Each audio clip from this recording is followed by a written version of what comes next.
right in front of him. The pre-flight briefing covers the plan for the 134th Air Refueling Wing's delicate mission. The turbulence with the airplane, we're both bouncing at about the same rate.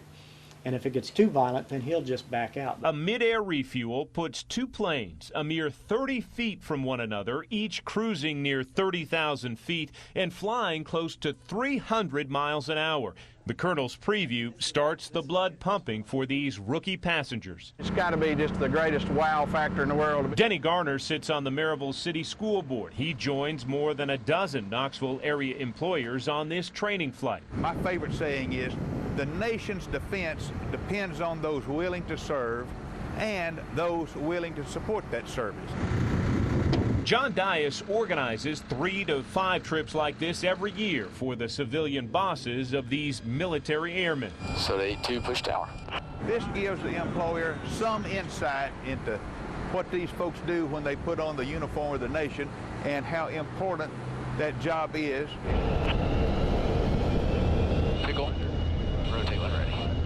After taxi and takeoff, one crew member moves to the rear of the plane, offering a quick lesson about using the refueling boom on the fly. Passing 6,900 for 9,000 watt, 10,000. About an hour into the flight, this East Tennessee-based crew closes in on a delivery they make most every day. Man, so in civilian life, you are the boss of which of these guys? Actually, Lieutenant Parker, the co-pilot, is an engineer in my work. Off the wing, we see our sister tanker refueling a C-17 cargo plane. From this distance, that troop carrier taking on fuel looks small, but it could easily haul 2 40-foot-long school buses stacked end-to-end inside its cargo hold. This airborne gas station can carry close to 200,000 pounds of fuel.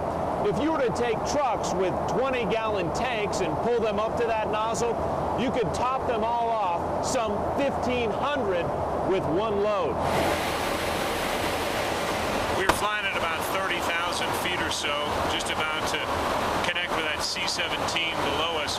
You can see we're lying down. We're at the back of this aircraft as we get set to refuel just over South Carolina or Georgia right now. Once the boom operator using a joystick guides the magnetic nozzle into place, the fueling starts.